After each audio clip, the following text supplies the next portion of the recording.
లభించిన 8 గంటల అదనపు సమయం. ఇక మళ్ళీ కైకిలి పోయే అవసరం లేదు, రిఫైనరీ జిందాబాద్ అయిపోయింది అది. అది అబ్బో షిఫ్ట్ పోయింది, కరెక్ట్, అది మీరు అన్నది కరెక్ట్. పిల్లల పెళ్ళిళ్ళు అయ్యాక, వాళ్ళ సంసారాలు వేరయ్యాక, బాధ్యతలకు ఊరట, ఆలనా పాలనలకు ఆనకట్ట, 4 దశాబ్దాల యాంత్రిక జీవితానికి ఎర్లీ మార్నింగ్ 6 అంటే 5:30కి లేచుడు, మళ్ళీ సాయంత్రం 6 గంటలకు పోవుడు. అబ్బా ఇప్పుడే వచ్చానండి, ఇప్పుడు అవన్నీ లేవు. ఇక 4 దశాబ్దాల యాంత్రిక జీవితానికి స్వయానికి సమయం ఇవ్వలేని పరిస్థితికి ఇక సెలవు. అనుకున్నదే తడవుగా చూడాలనుకున్న ప్రదేశాన్ని, నేను ఇవాళ స్విట్జర్లాండ్ పోదామని ఇవాళ మనసు కనిపిస్తే కథ టికెట్ బుక్ చేసుడే ఆలస్యం. అనుకున్నదే తడవుగా చూడాలనుకున్న ప్రదేశాన్ని కోరినప్పుడు చేరుకునే అవకాశం.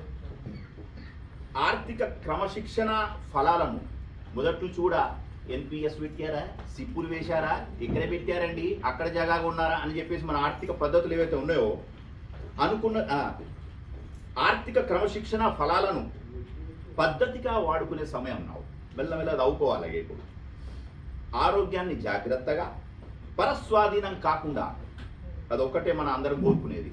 ఏది లేకున్నా నో ప్రాబ్లం, కానీ పరస్వాధీనం మాత్రం కావద్దు. పరస్వాధీనం కాకుండా కాపాడుకునే తరుణం.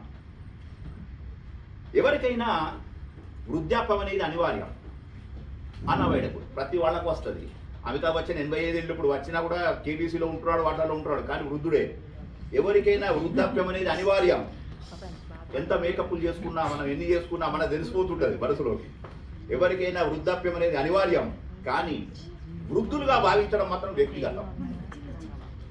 అపార్థాలను అనుభవంతో తొలగిస్తూ, బంధాలను పదిలం చేసుకుంటూ, ఇన్ని రోజులు ఇక్కడ ఉన్నంత కారణంగా అరే నేను షిఫ్ట్ పోయి నేను పెళ్లికి పోదాం అనుకుంటే పోలేకపోతున్నాను, ఎందుకంటే నా షిఫ్ట్ మరి ఇన్ఛార్జ్ లేరు ఎవరు అని చెప్పి చాలా పెళ్లిళ్ళు కానీ మనకి ఇళ్లలో జరిగేటువంటి కార్యక్రమాలు ఎన్నో మిస్ అయిపోయినాం. ఇక ఇప్పుడు మన ఎక్స్క్యూజులు లేవు, అక్కడనే ఉంటాం కాబట్టి. సో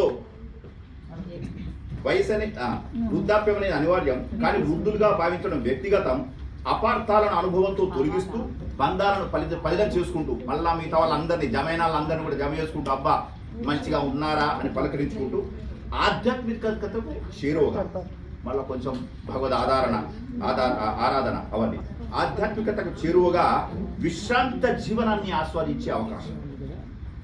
ఇక చివరిగా వయసు అనేది కేవలం సంఖ్య మాత్రమే. అనుభవజ్ఞులైనటువంటి దంపతులకు ఆనంద గడియలు ఆరంభం, రెండో ఇన్నింగ్స్ ప్రారంభం.